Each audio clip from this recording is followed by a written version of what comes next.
حبة البركة اللي ورد عن النبي صلى الله عليه وسلم، الناس يقولون 7 حبات يطلع لك حبة حبتين، لا، اللي ورد عن النبي صلى الله عليه وسلم كان يأخذها بالإبهام والسبابة والوسطى كذا بالثلاث الأصابع، تأخذ بقدر ما تشاء، 1 2 3 100 ما تدري.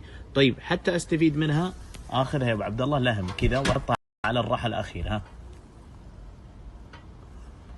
واقفل الفم كامل الحين، بس هذا من باب التطبيق.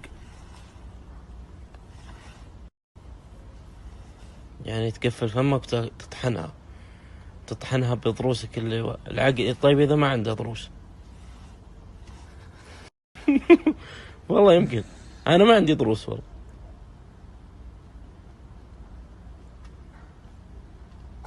بعدين تبلعه.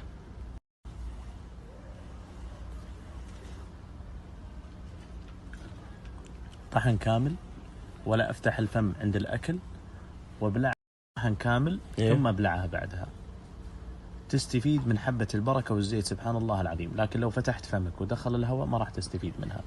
المقطع الثاني اللي اشتهر يا ابو عبد الله وانتشر عند الناس، حبة البركة، الكثير يشتكي من مشاكل الصدر، الجيوب الأنفية دائما مزمنة، عنده إعطاس، حساسية، تغير جو، أي شيء، حتى الاكتئاب، حتى الحشرات اللي في البيت. ناصح بعد الله سبحانه وتعالى باستعمال حبة البركة. كيف الطريقة؟ ركزوا يا اخوان في الطريقة هذه لاني انا جربتها وضبطت معي. دقيقة ابو عبد الله. ضبطت مع الدكتور. ضبطت معك دكتور؟ ما شاء الله والله طيب الله مجلسكم يعني.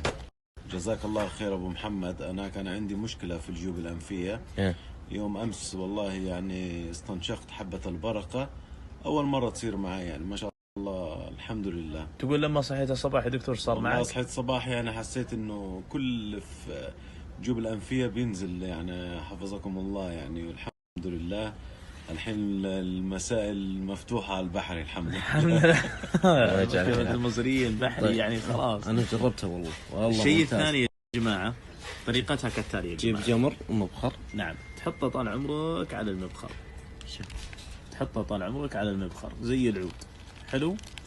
ثم اجي ابو عبد الله وش اسوي؟ استنشقه. شوي استنشاق تام. انت عجبتك الشغله يا دكتور؟ ها؟ تطلع من نخاشيش. النخاشيش تطيب ابو عبد الله، وممتازه كذلك للبيت يا جماعه، طرد الحشرات وطرد الاكتئاب وطرد، والله يا جماعه تشوفون لها يعني فاعليه قويه. جربوها ببيوتكم وتشوف حتى الاطفال. جربوها اللي عنده جيوب انفيه، رقم 2 حساسيه. بعض الناس يقول كم استعملها؟ اقول من 2 إلى 3 مرات في الاسبوع. كثر خيرك ورحم الله والديك.